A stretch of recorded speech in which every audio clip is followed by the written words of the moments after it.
दर्शकों ब्रेक तो बाद तुहाडा स्वागत है। जीराड़ साहब अगले इशू बारे तुहाडे विचार जानने चाहांगे। जीराड़ साहब की कहना चाहोगे तुसीं?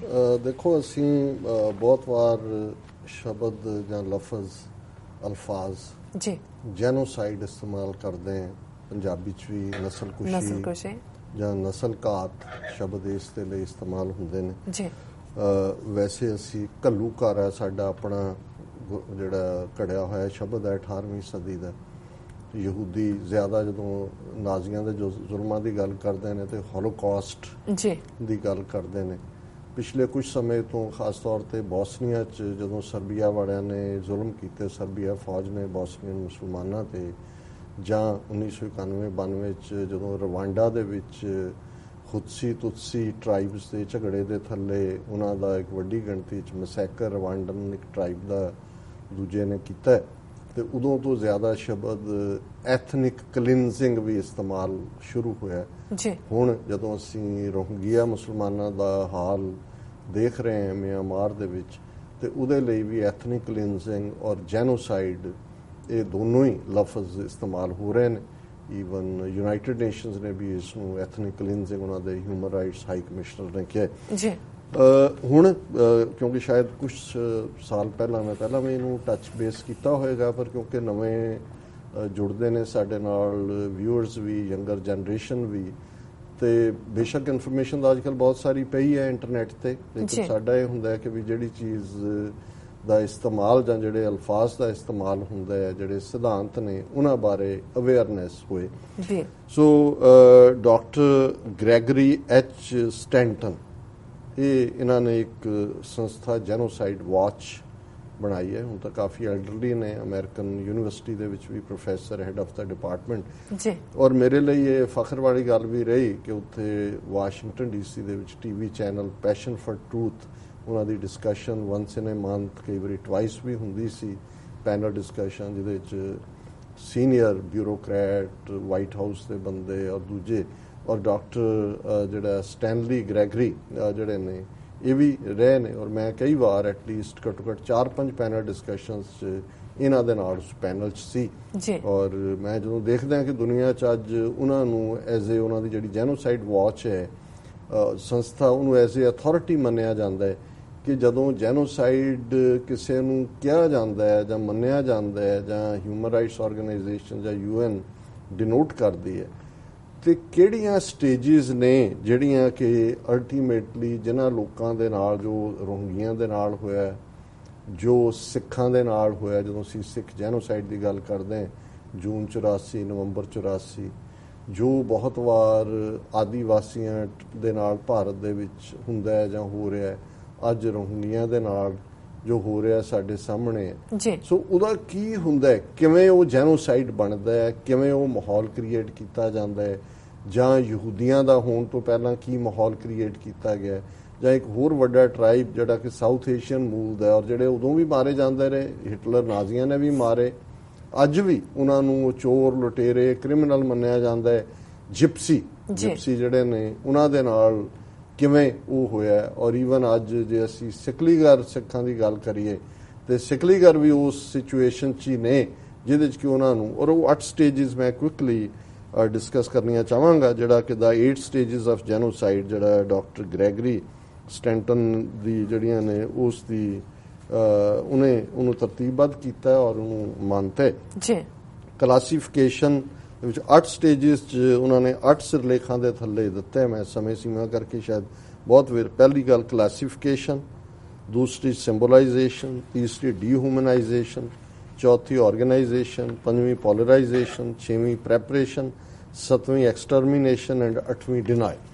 हुण क्लासिफिकेशन की है all cultures have categories to distinguish people into us and them by ethnicity, race, religion और nationality, German and Jew, Hutsi and Tutsi, bipolar societies that lack mixed categories such as Rwanda and Burundi are the most likely to have genocide. The main preventive measures at the early stages to develop universalistic institutions that transcend ethnic or racial divisions that actually promote tolerance and understanding. ਇਹ ਉਹਦੇ ਚ ਕਿਉਂਕਿ ਇਹਨਾਂ 'ਚ 8 stages ਉਹਨਾਂ ਨੇ ਨਾਲ ਉਹਦੀ ਰੈਮੇਡੀ ਵੀ ਦਿੱਤੀ ਹੈ, ਇਲਾਜ ਵੀ ਦਿੱਤਾ ਕੀ ਹੈ। ਉਹਨਾਂ ਨੇ ਕਿਹਾ ਵੀ ਪਹਿਲਾਂ ਤਾਂ ਕਲਾਸੀਫਿਕੇਸ਼ਨ ਹੈ, ਜਿਵੇਂ ਹਿੰਦੂ ਤੇ ਸਿੱਖ ਜਾਂ ਹਿੰਦੂ ਤੇ ਮੁਸਲਮਾਨ, ਔਰ ਉਹਦੇ ਚ ਵੀ ਆਲਰੇਡੀ ਤੁਸੀਂ ਕਲਾਸੀਫਾਈ ਹੁਦਸੀ, ਤੁਤਸੀ, ਯਹੂਦੀ, ਨਾਨ ਯਹੂਦੀ, ਜਰਮਨ, ਦੂਜੇ ਦਲਿਤ ਔਰ ਬ੍ਰਾਹਮਣ, ਸੋ ਆਲਰੇਡੀ ਤੁਸੀਂ ਕਲਾਸੀਫਾਈ ਉਹਨਾਂ ਨੂੰ ਕੀਤਾ ਹੋਇਆ ਹੈ, ਉਹਦੀ ਮਾਰਕਿੰਗ ਹੈ।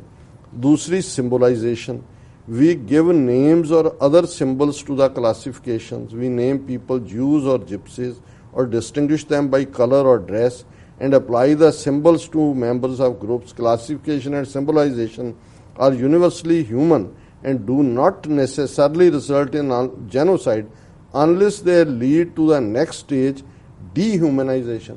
ਹੁਣ ਜਿਵੇਂ ਸਿੱਖ ਸਾਡੀ ਪਛਾਣ ਹੈ, ਸਾਨੂੰ ਕੋਈ ਕਿਸੇ ਨੂੰ ਪਛਾਣ ਦੇਣ ਦੀ ਲੋੜ ਨਹੀਂ, ਸਾਡੀ ਦਸਤਾਰ ਨਾਲ ਹੈ, ਸਾਡੇ ਨਾਵਾਂ ਨਾਲ ਸਿੰਘ ਕੌਰ ਲੱਗਾ ਹੋਇਆ, ਉਹ ਸਾਡੀ ਪਛਾਣ ਹੈ।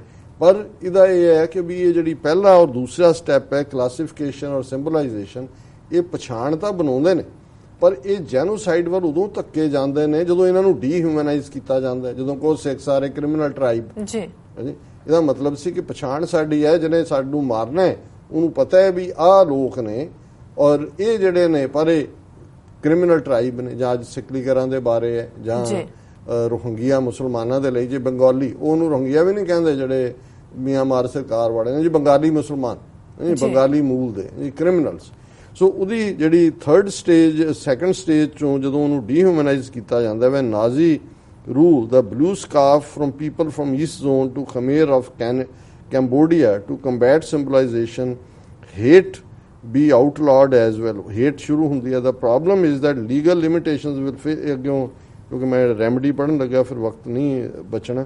ਸੋ ਉਹਦੇ 'ਚ ਉਹਨਾਂ ਨੇ ਕਿਹਾ ਕਿ ਵੀ ਜਿਵੇਂ ਯਹੂਦੀਆਂ ਨੂੰ ਕਿਹਾ ਜੀ ਤੁਸੀਂ ਸਟਾਰ ਆਫ ਦਾ ਡੇਵਿਡ ਪਾਓ, ਸਿੰਬਲ ਲਾਓ, ਜਾਂ ਯੈਲੋ ਸਟਾਰ ਵੇਅਰ ਕਰੋ, ਜਿਵੇਂ ਕੁਛ ਤਾਲਿਬਾਨ ਨੇ ਆਰਡਰ ਕੀਤਾ ਹੈ ਅਫਗਾਨਿਸਤਾਨ 'ਚ ਹਿੰਦੂਆਂ ਔਰ ਸਿੱਖਾਂ ਨੂੰ, ਹਾਲਾਂ ਬਾਅਦ ਦੇ ਵਿੱਚ ਉਹਨਾਂ ਨੇ ਉਹਨੂੰ ਛੱਡਤਾ। ਸੋ ਇਹ ਦੂਜੇ 'ਚ ਨੂੰ ਜਿਹੜਾ ਪਹਿਲਾਂ ਪਛਾਣ ਤਾਂ ਆਲਰੇਡੀ ਐਸਟੈਬਲਿਸ਼, ਫਿਰ ਡੀਹਿਊਮਨਾਈਜ਼ ਕੀਤਾ ਗਿਆ। ਹੁਣ ਡੀਹਿਊਮਨਾਈਜੇਸ਼ਨ ਕੀ ਹੈ? One group denies the humanity of the other group. Dehumanize ਹੈ ਸਿੱਖਾਂ ਦੇ ਚੁਟਕਲੇ ਸੁਣਾਓ ਕਿ ਬੇਵਕੂਫ ਨੇ, ਮੂਰਖ ਨੇ, ਕਿ ਵੀ ਇਹ ਬੰਦੇ ਨਹੀਂ ਹੈਗੇ, ਤੁਸੀਂ ਬਾਕੀਆਂ ਦੀ ਗੱਲ ਕਰੋ। ਹਰੀਜਨਾਂ ਜਾਂ ਦਲਿਤਾਂ ਦੇ ਬਾਰੇ ਜਿਸ ਕਿਸਮ ਦੇ ਸਾਡੇ ਹੁੰਦੇ ਨੇ, ਅਸੀਂ ਆਪਣਾ ਬਣਾਇਆ ਹੋਇਆ।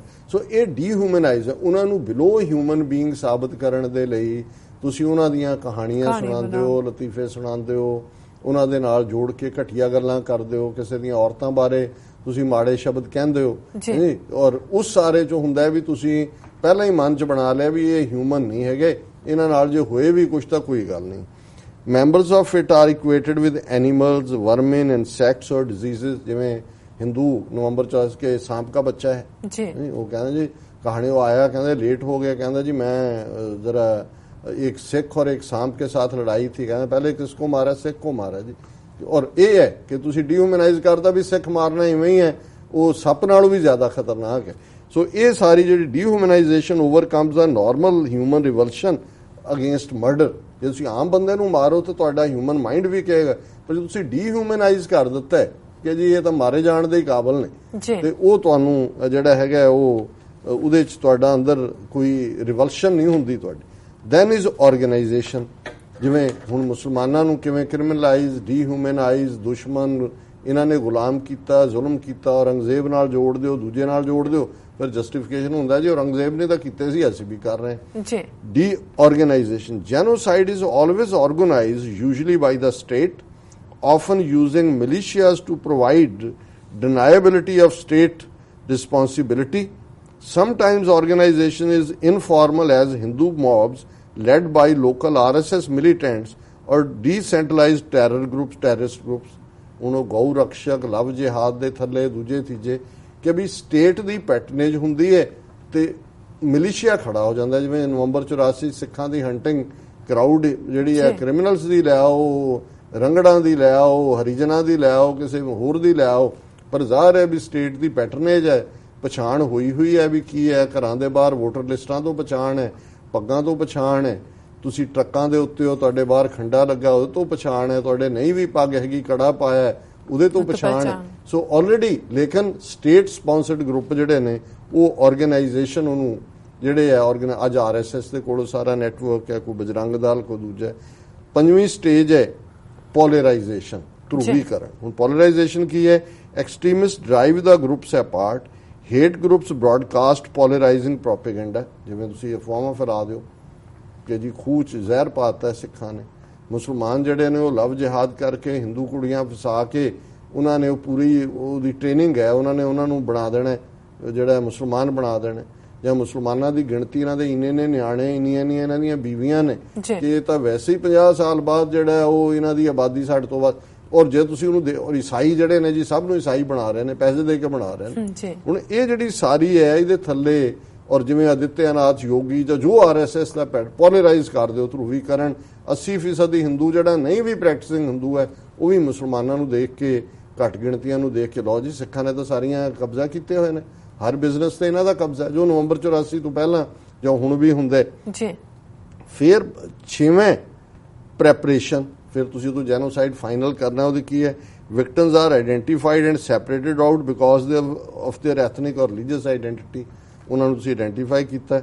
Death lists are drawn up, members of victim groups are forced to wear identifying symbols, their property is expropriated, they are often segregated into ghettos, deported into concentration camps or confined to a famine-struck region and starved. All this ਇਹ ਜਿਹੜਾ ਉਹਨਾਂ ਨੇ ਕਿਹਾ ਕਿ ਵੀ ਇਹ preparation ਹੈ, ਪਰ ਇੱਕ ਥਾਂ ਇਕੱਠੇ ਕਰ ਦਿਓ ਜੀ।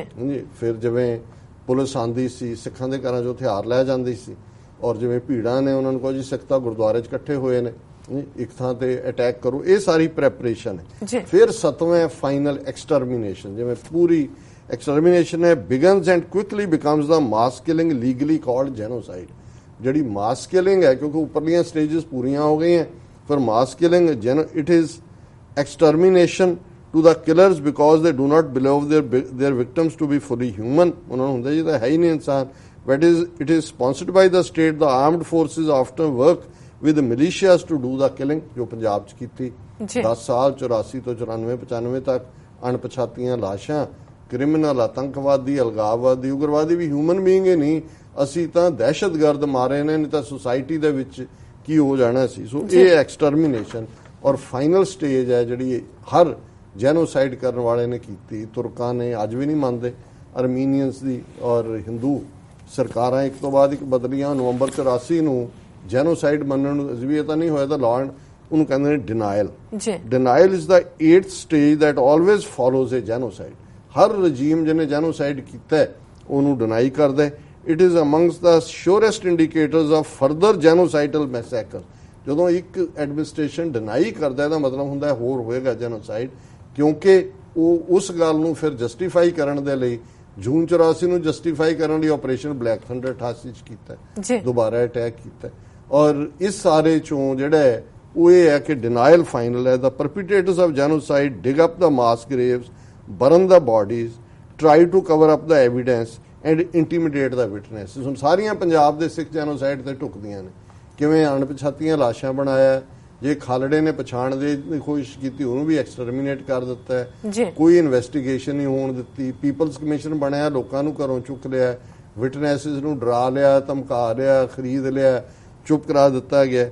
ਦੇ ਡਿਨਾਈ ਦੈਟ ਦੇ committed any crimes and after blame what happened on the victims. ਉਹਨਾਂ ਕਹੋ ਜੀ ਇਹ ਸਿੱਖਾਂ ਨੇ ਜੇ ਮਾਰੇ ਨਵੰਬਰ 84 ਚ ਇੰਦਰਾ ਗਾਂਧੀ ਨੂੰ ਕਿਉਂ ਮਾਰਿਆ ਸੀ ਜੀ? ਪੰਜਾਬ 'ਚ ਇੰਨੀ ਵਾਇਲੈਂਸ ਹੋ ਰਹੀ ਸੀ, ਪਿੰਡਾਂ ਵਾਲੇ ਕਰ ਰਹੇ ਸੀ, ਦੂਜੇ ਇਹ ਸਿੱਖ ਬੋਲਦੇ ਕਿਉਂ ਨਹੀਂ ਸੀ? ਇਹ ਤਾਂ ਸਿੱਖੜੇ ਮਾਰੇ ਜਾਣ ਦੇ ਕਾਬਲ ਸੀ। ਇਹ ਤਾਂ ਸਾਰੇ ਸਪੋਰਟਰ ਸੀ ਪਿੰਡਾਂ ਵਾਲਿਆਂ ਦੇ। ਜਿਹਨੂੰ ਤੁਸੀਂ ਨਾਂ ਲਓ ਉਹਨੂੰ ਬਣਾ ਦਿਓ। ਹੁਣ ਜੇ ਸਿੱਖਾਂ ਨੇ, ਕਿਉਂਕਿ ਅਸੀਂ ਰੋਹਿੰਗਿਆ ਇਸ਼ੂ ਵੀ ਪਿਕ ਕੀਤਾ ਸੀ ਕਿ UN ਨੇ ਕਿਵੇਂ ਇਸ ਦੇ ਉੱਤੇ ਸ਼ੁਰੂ 'ਚ ਮੰਨਿਆ ਲੇਕਿਨ ਫਿਰ ਡਿਨਾਇਲ 'ਚ ਆਇਆ।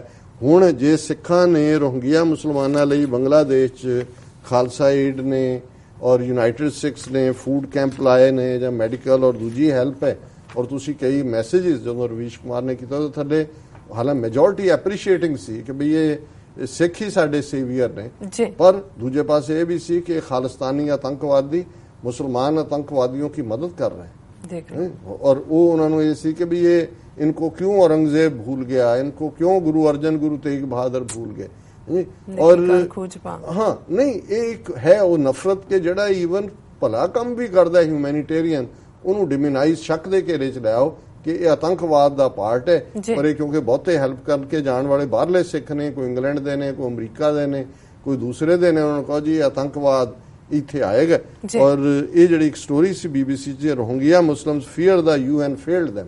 ਹੁਣ ਜੋ ਰੋਹਿੰਗਿਆ ਨਾਲ ਹੋ ਰਿਹਾ ਹੈ, ਉਹਨਾਂ ਨੇ ਕਿਹਾ ਕਿ ਵੀ ਇਹ ਜਿਹੜਾ ਸਾਨੂੰ ਉਹਨਾਂ ਨੇ ਫੇਲ ਕੀਤਾ। ਔਰ ਇੱਕ ਮੈਂ ਉਹਨਾਂ ਦੀ ਵਰਕਰ ਦੀ ਗੱਲ ਹੀ ਦੇਖ ਰਿਹਾ ਸੀ, ਜਿਹਨੇ UN aid worker Caroline Vandenbelt had seen the warning signs before. ਉਹਨੇ ਕਿਹਾ ਜੀ ਜੋ ਰੋਹਿੰਗਿਆ ਨਾਲ ਹੋਇਆ ਇਹ ਚੱਲ ਰਿਹਾ ਸੀ, ਅਸੀਂ ਰਿਪੋਰਟ ਕਰ ਰਹੇ ਸੀ, ਪਰ ਜਿਹੜੇ ਉੱਪਰ ਇਹਨਾਂ ਦੇ ਬੈਠੇ ਹੋਏ ਨੇ ਉਹ ਦੱਬ ਰਹੇ ਸੀ ਉਹਨੂੰ।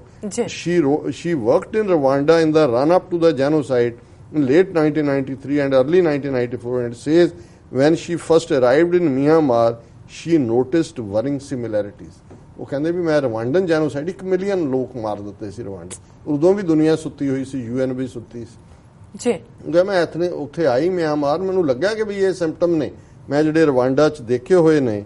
I was with a group of expats and Burmese business people talking about Rakhine and Rohingya, and one of the Burmese people just said we should kill them all, or as if they are just dogs. For me, this level of dehumanization of humans is one sign that you have reached a level of acceptance in society that this is normal। ਹੁਣ ਜਿਹੜਾ doctor ਗ੍ਰੈਮ ਨੇ ਕਿਹਾ ਸੀ ਡੀਹਿਊਮਨਾਈਜ਼ ਕਰੋ, ਪਰ ਇਹ ਬੀਬੀ ਕਹਿੰਦੀ ਹੈ ਕਿ ਮੈਂ ਜਿਹੜੇ ਰੋਹਿੰਗਿਆ ਬਰਮੀਜ਼ ਬਿਜ਼ਨਸਮੈਨ ਸੀ ਉਹਨਾਂ ਨੂੰ ਰੋਹਿੰਗਿਆ ਬਾਰੇ ਕਹਿੰਦੇ ਸੁਣਿਆ ਕਿ they are dogs, just kill them। ਇਹਦਾ ਮਤਲਬ ਵੀ ਆਲਰੇਡੀ ਉਹਨਾਂ ਨੂੰ ਇੰਨਾ ਕੁ ਡੀਹਿਊਮਨਾਈਜ਼ ਕਰ ਦਿੱਤਾ ਹੋਇਆ ਹੈ। ਔਰ ਇਹੀ ਕਾਰਨ ਹੈ, ਨਹੀਂ ਤਾਂ ਮਿਆਂਮਾਰ ਦੇ ਲੋਕ ਬੁੱਧਿਸਟ ਬਾਬਾ ਬੁੱਧ ਜਿਹੜਾ ਸ਼ਾਂਤੀ ਦਾ ਨਾਂ ਹੈ, ਜਿਹੜਾ ਅਹਿੰਸਾ ਦਾ ਨਾਂ ਹੈ, ਜਿਹੜਾ ਅਹਿੰਸਾ ਪਰਮੋ ਧਰਮਾ ਕਹਿੰਦਾ ਹੈ, ਜਿਹੜਾ ਹਥਿਆਰ ਨਹੀਂ ਜਿਹਦੇ ਥੱਲੇ ਅਸ਼ੋਕ ਨੇ ਹਥਿਆਰ ਰੱਖ ਦਿੱਤੇ ਸੀ, ਬੁੱਧ ਬਣ ਗਿਆ ਸੀ ਕਿ ਇੰਨਾ ਬਲੱਡ ਸ਼ੈਡ ਖੂਨ। ਹੁਣ ਜੇ ਬੁੱਧ ਹੀ ਮਾਰ ਰਹੇ ਨੇ, ਉਹਨਾਂ ਦਾ ਮਲੀਸ਼ੀਆ, ਉਹਨਾਂ ਦੀ ਫੌਜ ਕਿਸ ਹੱਦ ਤੱਕ ਡੀਹਿਊਮਨਾਈਜ਼ ਔਰ ਦੂਜਾ ਕੀਤਾ ਹੋਏਗਾ। ਜਿਵੇਂ ਡਾਕਟਰ ਗ੍ਰੈਮ ਨੇ ਕਿਹਾ ਕਿ ਉਹਨਾਂ ਨੂੰ ਲੱਗਦਾ ਵੀ ਇਹ ਤਾਂ ਡੌਗਸ ਨੂੰ ਮਾਰਿਆ, ਕੁੱਤੇ ਨੂੰ ਮਾਰਿਆ, ਜਾਂ ਜਿਵੇਂ ਹਿੰਦੂਆਂ ਨੂੰ ਮੈਜੋਰਟੀ ਨੂੰ ਮੀਡੀਆ ਨੇ ਖਰਾਬ ਕਰ ਦਿੱਤਾ, ਉਹਨਾਂ ਨੂੰ ਸਿੱਖ ਮਾਰਨਾ ਸੀ ਕਿ ਸੱਪ ਨੂੰ ਮਾਰਿਆ, ਇਹ ਭਲਾ ਕੀਤੇ ਜਿਵੇਂ ਸੱਪ ਨੂੰ ਮਾਰਨਾ ਭਲਾ। ਸੋ ਮੈਂ ਵਕਤ ਹੁਣ ਆਲਰੇਡੀ ਜ਼ਿਆਦਾ ਹੋ ਰਿਹਾ, ਔਰ ਇਹ ਵੀ ਸਟੋਰੀ ਇਹੀ ਸੀ ਕਿ ਭਾਈ ਜੋ ਰੋਹਿੰਗਿਆਂ ਦੇ ਨਾਲ ਹੋਇਆ ਉਹ ਵੀ ਇਵੇਂ ਹੀ ਹੈ। ਔਰ ਇਹਦੇ 'ਚ ਈਵਨ ਯੂਨਾਈਟਿਡ ਨੇਸ਼ਨਸ ਨੇ ਵੀ ਹੁਣ ਵੀ UN ਸੈਸ਼ਨ ਹੋ ਕੇ ਹਟਿਆ, ਮਾੜਾ ਮੋਟਾ ਮੈਂਸ਼ਨ ਪਾਕਿਸਤਾਨ ਦੇ ਪ੍ਰਾਈਮ ਮਿਨਿਸਟਰ ਨੇ ਕੀਤਾ, ਇੱਕ ਅੱਧੇ ਕਿਸੇ ਹੋਰ ਨੇ ਕੀਤਾ ਹੋਏਗਾ, ਕੋਈ ਸੋਲੂਸ਼ਨ ਨਹੀਂ, ਔਰ ਉਹਨਾਂ ਦਾ ਉਹੀ ਮਾੜਾ ਹਾਲ ਹੈ। ਸੋ ਇਹ ਜਿਹੜਾ ਸੀ ਕਿ never again it's happening again. ਜੀ ਡਾਕਟਰ ਸਾਹਿਬ ਲੈਣੇ ਬ੍ਰੇਕ ਤੋਂ ਪਹਿਲਾਂ ਅਸੀਂ ਆਪਣੇ ਦਰਸ਼ਕਾਂ ਦੀ ਸ਼ਰੋਤਿਆਂ ਨੂੰ ਅਪੀਲ ਕਰਦੀ ਹੈ ਵੀਅਰਸ, ਜਿਸ ਤਰ੍ਹਾਂ ਤੁਸੀਂ ਜਾਣਦੇ ਹੋ ਕਿ TV 84 ਇੱਕ ਅਜਿਹਾ ਚੈਨਲ ਹੈ ਜਿਹੜਾ ਕਿ ਮਨੁੱਖੀ ਅਧਿਕਾਰਾਂ ਦੀ ਆਵਾਜ਼ ਨੂੰ ਬੁਲੰਦ ਕਰ ਰਿਹਾ ਹੈ। ਇਸ ਨੂੰ ਚੱਲਦਿਆਂ ਰੱਖਣ ਲਈ ਸਾਨੂੰ ਤੁਹਾਡੀ ਮਾਈਕ ਸਹਾਇਤਾ ਦੀ ਸਖਤ ਜ਼ਰੂਰਤ ਹੈ। ਤੁਸੀਂ ਆਪਣੀ ਮਾਈਕ ਸਹਾਇਤਾ ਸਾਡੀ ਵੈਬਸਾਈਟ tv84.tv ਤੇ ਜਾ ਕੇ ਇਹਨਾਂ 3 ਵੇਜ਼ ਰਾਹੀਂ ਡੋਨੇਟ ਕਰ ਸਕਦੇ ਹੋ। 1 ਟਾਈਮ ਡੋਨੇਟ, ਮੰਥਲੀ ਡੋਨੇਟ, ਜਾਂ ਫਿਰ ਤੁਸੀਂ ਚੈੱਕ ਬਣਾ ਕੇ TV84 ਦੇ ਨਾਮ ਤੇ ਸਾਨੂੰ ਇਸ ਪਤੇ ਤੇ ਮੇਲ ਕਰ ਸਕਦੇ ਹੋ। 36-01 37th Avenue, Long Island City, New York 11101 USA, ਜਾਂ ਫਿਰ ਤੁਸੀਂ ਫੋਨ ਰਾਹੀਂ ਵੀ ਸਾਨੂੰ ਸੰਪਰਕ ਕਰ ਸਕਦੇ ਹੋ 516-406-0694। ਫਿਊਅਰਸ, ਤੁਸੀਂ ਕਿਤੇ ਨਹੀਂ ਜਾਣਾ, ਮਿਲਦੇ ਹਾਂ ਆਫਟਰ ਦਿਸ ਸ਼ਾਰਟ ਬ੍ਰੇਕ।